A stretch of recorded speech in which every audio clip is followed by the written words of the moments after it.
Sobat Vokasi, saat ini kita melesat virtual.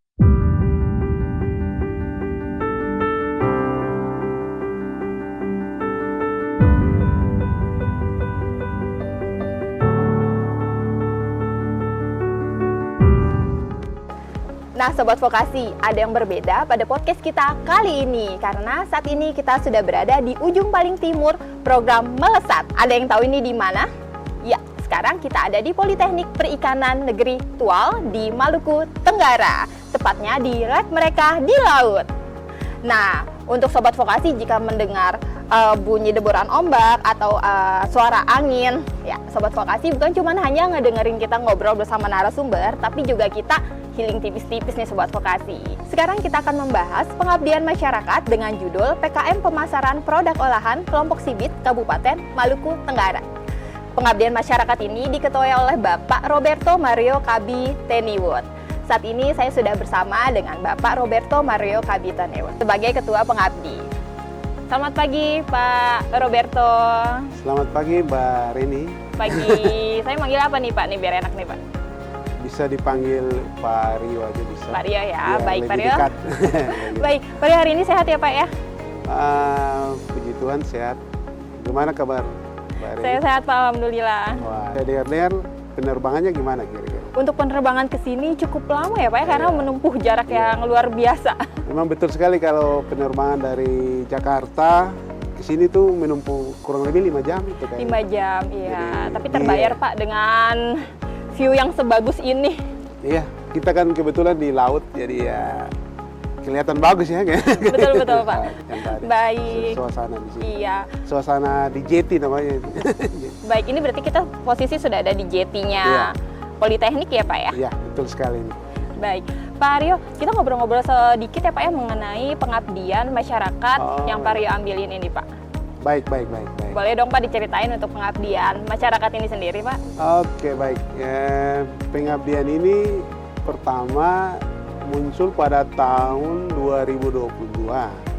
Kebetulan saya sebagai penanggung jawab mata kuliah membawa mahasiswa semester 4. Kebetulan saya dosen di program studi agribisnis perikanan dan saya bersama tim teaching membawa mahasiswa program studi agribisnis perikanan semester 4 ke tempat usaha kelompok Sibit. Nah, dari situ awal mula cikal bakal terjadinya pengabdian kepada masyarakat ini. Dari situ idenya muncul dari situ pada saat Baik, berarti memang udah dari 2 tahun lalu ya Pak ya? Iya, betul sekali. Untuk awal mula dari pengabdian masyarakat ini ya Pak ya? Iya, betul sekali. Jadi idenya muncul pada saat itu. Jadi kebetulan itu pada saat pengabdian praktikum itu, saya bersama dengan mahasiswa melihat kegiatan produksi yang ada di kelompok Sibit itu. Nah, dari situ saya bersama 2 orang teman saya, satunya Ibu Meske Rantoknam dan juga Ibu Priscilia Penturi, berdiskusi sehingga muncul ide itu, ide pengembangan melalui pendana program PKM itu. Baik, untuk produknya sendiri nih Pak, apa saja sih Pak? Oh, kebetulan di produk di situ barangkali saya bisa ceritakan secara singkat aja. Wah, boleh sekali nih Pak. Enggak ini ya. Jadi kelompok Sibit ini berdiri dari tahun 2012. Dalam perjalanannya ke 2017, dia itu memakai bahan dasar perikanan, baik itu melalui rumput laut dan juga ada ikan juga. Namun dia memakai bahan dasar rumput laut sebagai bahan baku untuk mengolah menjadi proses olahan itu dodol rumput laut, sirup sama permen rumput laut. Nah, itu pada tahun 2017. Nah, pada saat kami melaksanakan praktikum itu, pada tahun 2022 itu hanya tinggal dodol rumput laut, tambah varian satu lagi produk enbal. Nah, barangkali enbal itu yang ada di depan sini. Baik, berarti untuk kelompok Sibitnya sendiri itu memang sudah berdiri sudah Iya, lama ya Pak ya? kurang lebih udah tahun 2024 ini udah 12 tahun ya. Iya, kira-kira. kurang lebih 12 tahun. Wah, berarti memang sudah terbentuknya sudah cukup lama, benar ya Cukup Pak lama, ya? ya? Betul sekali Bu. Cukup lama sekali 2012 sampai 2024. Namun dalam perkembangannya dia sudah bahan bakunya berasal dari perikanan, tapi 2 tahun terakhir ini dari 2022 sampai 2024 ini dia sudah mengambil ke bahan bakunya dari pertanian. Apa tuh Pak? Kebetulan di sini memakai bahan baku ubi atau biasanya bahasanya singkong ya kalau nggak salah seperti itu. Nah itu.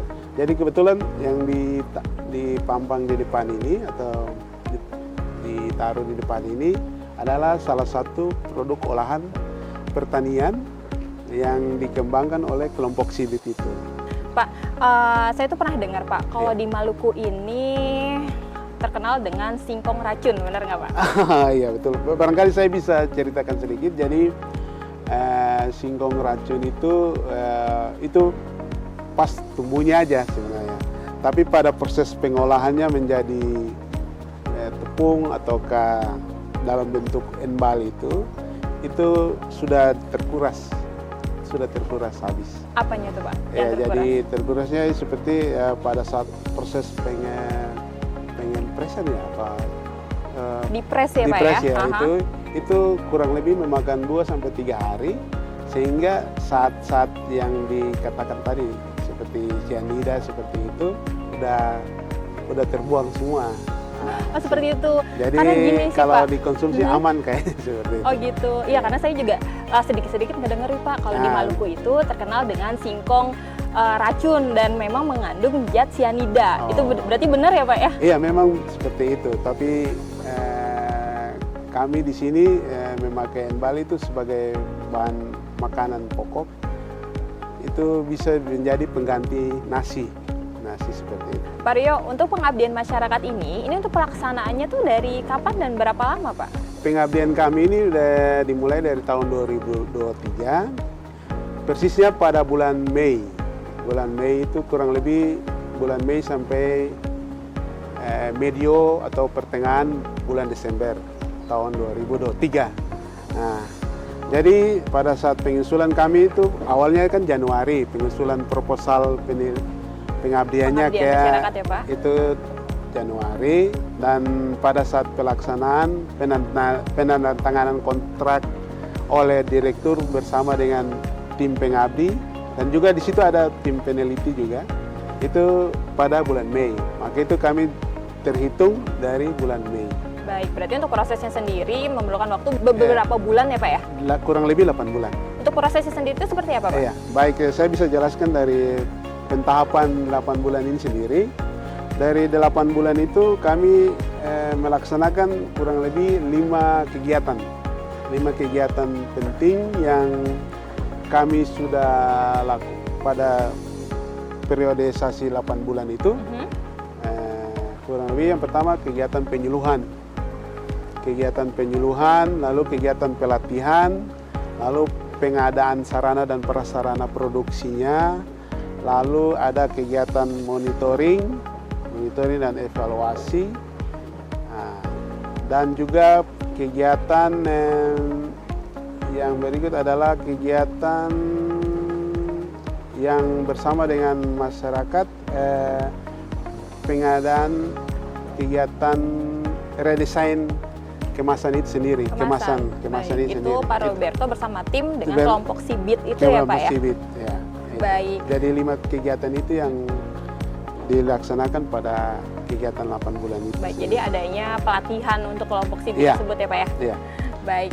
Wah Pak Rio, apa yang menjadi urgensi dari pengabdian masyarakat ini nih Pak? Baik. Jadi pada saat kami melaksanakan kegiatan praktikum itu, saya dan teman-teman hasil diskusi kami pada saat itu bahwa kami mendapatkan 3 hal utama yang menjadi permasalahan. Apa saja tuh Pak? Nah, kira-kira yang pertama itu adalah produk itu sendiri, kegiatan produksinya sama pemasaran. Nah, barangkali saya bisa jelaskan bahwa di produk itu sendiri belum ada kemasan. Oh ya? ya. Belum ada Baik. kemasan, sehingga itu muncul ide kami untuk membuat desain kemasannya. Nah, pada saat kegiatan kita lihat pada kegiatan produksi, itu kami melihat itu belum ada alat-alat produksi yang menunjang. Memang ada alat pendukung utama untuk kegiatan produksi memang ada, tapi penunjangnya untuk menunjang alat produksi itu belum ada. Nah, itu terbesit keinginan kami untuk memuat itu. Nah, lalu pada pemasaran ini kan situasi pandemi ini mengharuskan untuk ada pemasaran online. Nah, maka itu kami membuat pelatihannya, penyuluhannya di situ. Jadi 3 hal ini yang menjadi dasar urgensi yang tadi dikatakan oleh Mbak Rini tadi,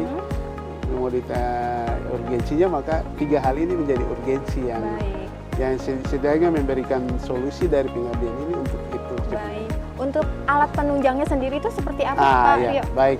Tadi saya kemukakan bahwa alat penunjang itu kami menampilkan 2 alat. Yang pertama untuk produksi.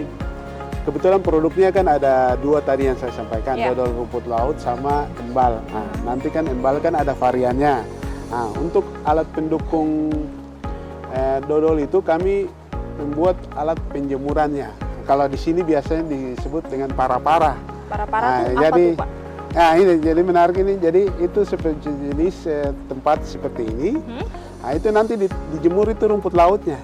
Rumput laut. Baik, jadi semacam kayak jemuran Jemuran aja ya, Pak tapi ya? itu ada ininya, dipakai waring ya, kalau jaring ya, kalau jaring ya, Pak, itu ya? jaring, nah itu kan nanti persegi 4 seperti ini, lalu jaring ditaruh di situ, tapi di sini biasanya skala yang kecil, istilah ukurannya yang kecil. Kalau jaring kan untuk ikan yang besar gitu ya, Pak ya? Waring itu kecil-kecil aja. Versi kecilnya gitu ya, Pak kecilnya. ya? Jadi nanti kan rumput laut itu kan dijemur itu. Nah, nanti kan airnya itu keluar dari jadi situ. kering gitu ya, Pak Iya, ya? langsung dikering. Lalu ditutupin sama plastik. Biar memang mataharinya, daya dukung juga matahari, tapi kan nggak terlalu harus kena mataharinya full seperti itu. Berarti biar tidak langsung tersinar langsung oleh matahari ya, Pak ya? Ada penyaringnya.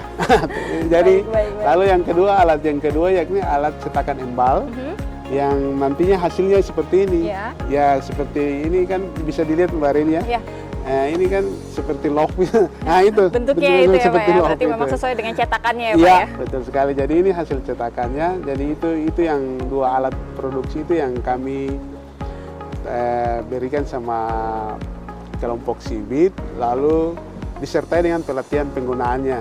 Nah, gitu.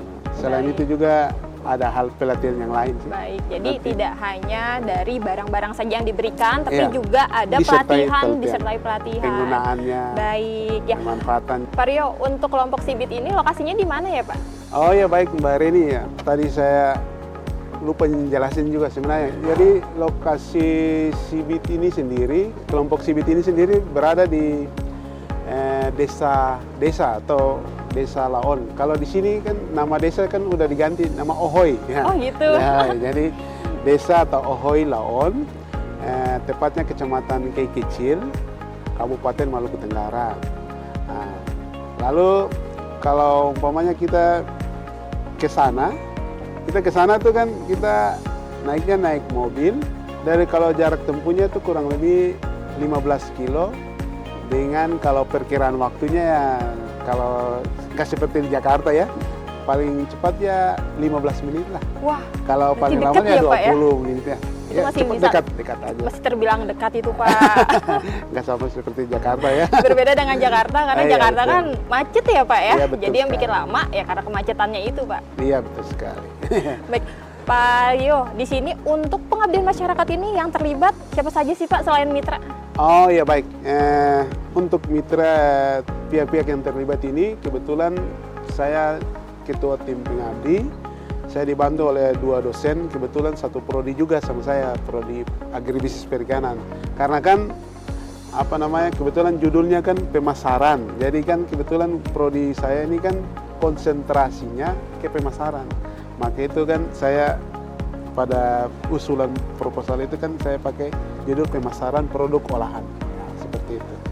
Jadi komposisi tim kami itu ada kurang lebih 2 dosen dibantu oleh saya, dibantu oleh 2 dosen, ditambah dengan 2 orang mahasiswa yang berada pada tahun kemarin itu mereka semester 4. Selain itu juga kami memakai jasa pihak terkait dalam hal ini. Kebetulan kami memakai narasumber luar juga yang expert di bidangnya. Kebetulan kan ada pelatihan kemasan. Nah, kami memakai kebetulan ada teman dokter juga dari program studi yang lain. Kebetulan nama program studinya juga Manajemen Rekayasa Pengolahan Hasil Perikanan. Kami memakai jasa beliau.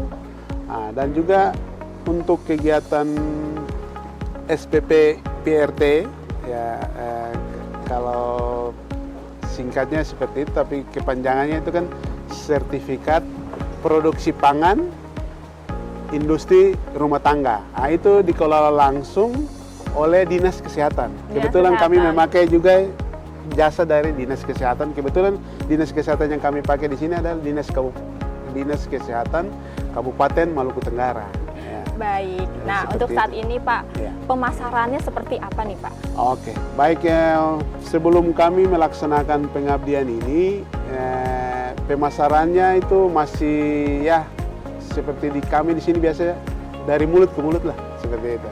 Baik. Dari mulut ke mulut. Lalu karena kami masuk menggunakan kebetulan 5 tahapan kegiatan kami tadi yang tadi saya ungkapkan, pelatihan pemasaran itu kami dan juga pelatihan e-commerce. Jadi kami membuat pelatihan dan mentransfer ilmu dan pengetahuan terkait dengan penjualan online. Nah, lalu kami memberikan media-media yang kami bersama dengan mitra berdiskusi sehingga kami membentuk ada media TikTok-nya, media IG-nya, Instagram-nya, lalu media Facebook-nya. Wah, nah, udah masuk ke media sosial berarti ya Pak ya? Iya, jadi kan sasaran pemasaran online kan seperti itu. Ya. Ya, itu. Nah, namun kami juga ada sedikit mengalami hambatan karena kan desain kemasan itu, maka itu kami membutuhkan jasa dari Ibu yang tadi saya ngomong, expired di bidangnya, narasumber ini yang harus kita mendesain dulu kemasan biar pada saat pemasangan di media-media tadi seperti TikTok itu, IG, Instagram sama Facebook itu kan sudah ada tampilan yang menarik sehingga kan kalau bahasa penjualan online itu kan kalau lihat tampilannya kan udah kemasannya sudah keki gitu ya Pak ya. Gitu. Baik, berarti untuk saat ini masih dari mulut ke mulut saja. Berarti belum merambah ke e-commerce, itu baru ini ya Pak ya. Pak Rio, untuk pengabdian masyarakat ini penerima manfaatnya siapa aja Pak? Ya, kebetulan penerima manfaat di sini selain kelompok itu sendiri, lalu pada saat pelatihan itu tuh juga kami sertakan penduduk yang ada di desa itu. Setempat ya Pak ya? Penduduk setempat itu. Jadi penerima manfaat itu juga selain kelompok penduduk di kota desa itu, desa Laon itu atau Ohoi Laon itu. Seperti itu. Berarti untuk warga sekitar itu untuk mata pencarian mereka apa saja Pak? Baik, untuk penduduk desa di situ mata pencariannya itu banyak di perikanan. Nah, di sini kebetulan di perikanan sendiri kan ada. Di situ kan lebih banyak budidayanya, lalu ada penangkapan ikannya. Nah, seperti itu. Kalau pengolahan kan cuma di kelompok CBT itu sendiri, ya kayak gitu. Tapi keseluruhan masyarakat Maluku Tenggara dan juga Kota Tual ini hampir ya 50%-an apa 60%-an itu memang di laut. Nah, saya contohkan seperti ini. Itu yang ini kan budidaya rumput laut ini yang ada timbunan yang ada yang terapung-apung seperti itu ya Pak. Oh, itu budidaya rumput laut. Baik. Untuk di sana sendiri apakah ada Pak? Ya, di sana juga ada juga seperti itu. Ya, kegiatan budidaya rumput laut ya. Nah, karena kan bahan baku produk kami yang dodol rumput laut itu kelompok CBT itu kan memakai rumput laut itu ya Pak ya. Itu. Baik. Nah Pak Rio, selama pengabdian masyarakat berlangsung ini, itu ada kendala apa saja ya Pak yang dialami Pak Rio bersama tim? Oh ya, baik Ibu, pertanyaan sangat bagus sekali. Betul, kendala yang sangat kami rasakan dan sampai sekarang ini kami dapatkan pada produk dodol rumput laut. Wah, kenapa tuh Pak?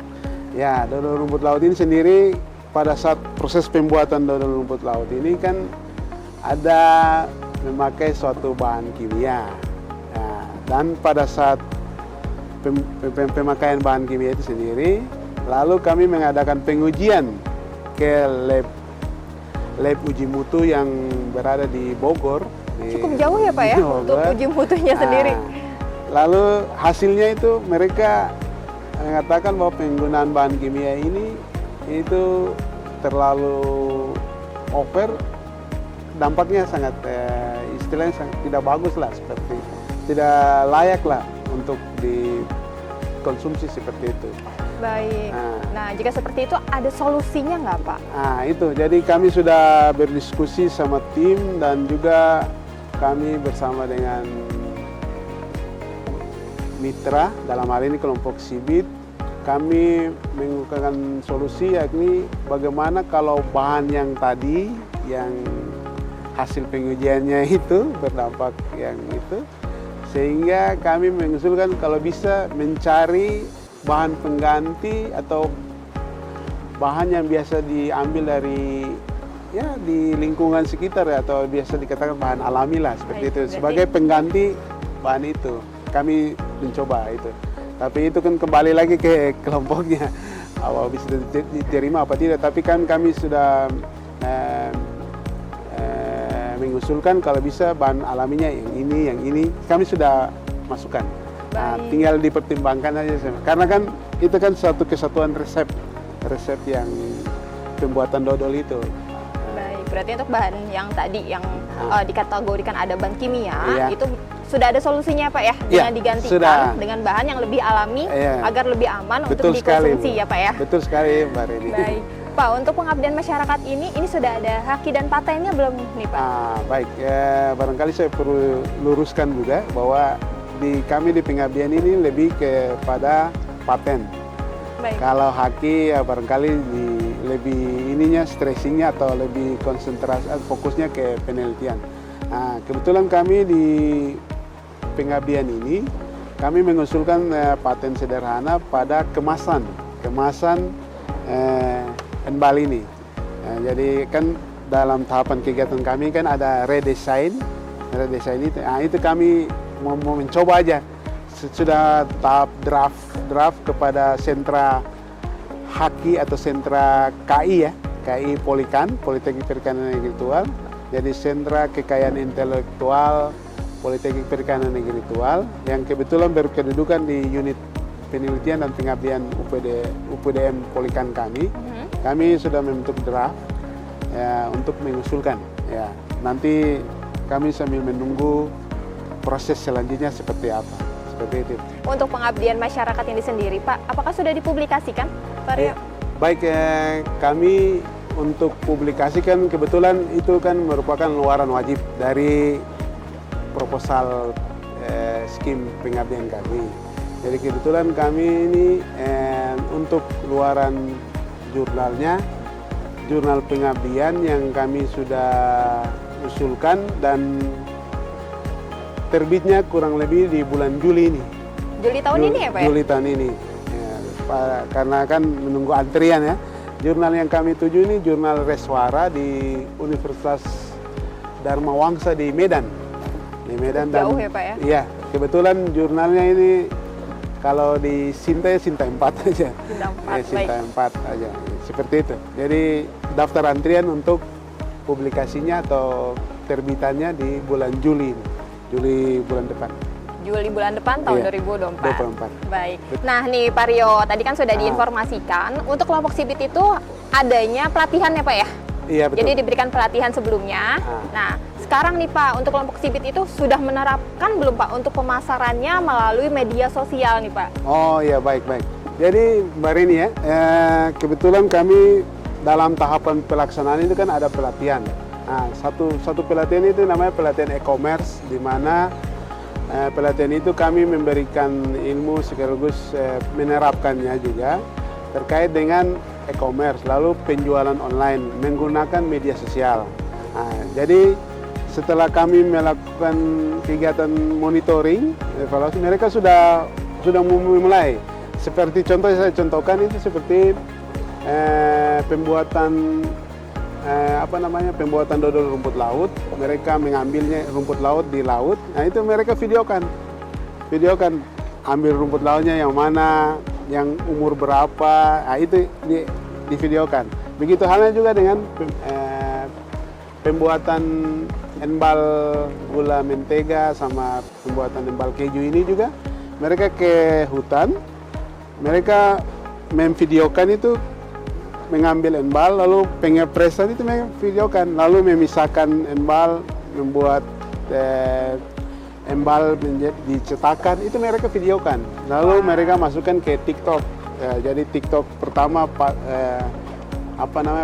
produksi pengambilan bahan baku enbal seperti apa, lalu pengambilan TikTok yang berikut pengambilan bahan baku rumput laut seperti apa, itu sudah mereka masukkan ke dalam TikTok, ya konten-kontennya seperti itu. Wah, berarti dengan adanya pelatihan sudah diterapkan oleh kelompok Sibit tersebut ya Pak ya? Iya betul sekali. Baik, nah Pak Rio, pertanyaan terakhir nih Pak. Waduh, akhirnya juga ya situ. Gimana? Baik, Pak Rio, untuk pengabdian masyarakat, Pak Rio beserta tim ini kan berhasil mendapatkan pendanaan dari Program Penelitian dan Pengabdian Masyarakat Direktorat Akademi Pendidikan Tinggi Vokasi. Nah, bagaimana nih Pak kesan dan harapan Pak Rio untuk program ini nih Pak? Oh iya, baik. Baik ya, barangkali harapan saya ya paling penting itu.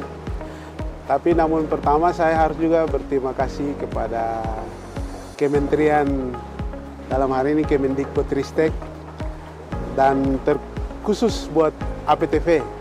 Karena dengan APTV ini kami juga mendapatkan banyak peluang, bukan saja di penelitian, pengabdian, juga bagian kemahasiswaan dan sebagainya. Jadi ini rasa terima kasihnya sangat tinggi kepada APTV. Harapan saya ini satu aja yang paling penting, itu kalau bisa dalam memberikan penilaian dan sebagainya untuk kelulusan proposal dan sebagainya ini, kalau bisa kami politeknik yang berada di daerah terluar ini diberikan porsi yang lebih besar, atau bahasa yang lebih bagus itu kotanya ditambahkan ya Pak ya untuk kuotanya, atau diperbanyak lah seperti itu. Itu harapan terbesar saya, karena kan daerah kami yang terluar ini banyak yang mesti kami explore, kami teliti atau kami abdikan, dengan juga ada perkembangan ilmu pengetahuan yang terkini, yang terbaru, sehingga itu perlu kami sosialisasikan kepada masyarakat. Karena Mbak Reni tahu sendiri bahwa kami sudah terluar, pasti kan jauh dari pusat, kan kami perlu transfer ilmu-ilmu dari barat ke timur, itu kan lebih banyak juga. Maka itu harapan saya itu adalah kotanya itu diperbanyak khusus untuk daerah terluar, seperti itu. Barangkali itu harapan saya yang barangkali Mbak Reni bisa sampaikan ke Ibu Dirjen kayak gitu, seperti itu. Baik Pak. Nah Pak Rio, boleh dong Pak kasih tips and trick untuk Sobat Vokasi agar mendapatkan pendanaan yang serupa dengan Pak Rio nih Pak? Ya baik. Ya, barangkali tipsnya itu saya tuh waktu kemarin itu lebih kepada mengikuti panduan yang telah diberikan. Jadi kan panduan kami yang kemarin itu kan panduan 2023. Nah, itu. Saya lebih ke situ. Pada saat itu pendahuluannya harus seperti apa, lalu pembahasannya seperti apa, lalu luaran-luaran yang harus di pengabdian PMP ini umpamanya seperti apa, itu kami ikuti. Jadi tipsnya itu adalah mengikuti panduan, sekaligus itu juga harus dipersiapkan lebih awal, sehingga pada saat tenggat waktu penutupan, ya kalau bisa kita hindari. Jangan pada saat penutupan baru ngebut semalam, nah itu barangkali tipsnya itu. Lalu yang terakhir setelah di upload dokumennya, ya terakhir ya kita berdoa semoga luluslah seperti itu Mbak Rini. Barangkali itu tips dan trik saya pada saat ya diluluskan sama.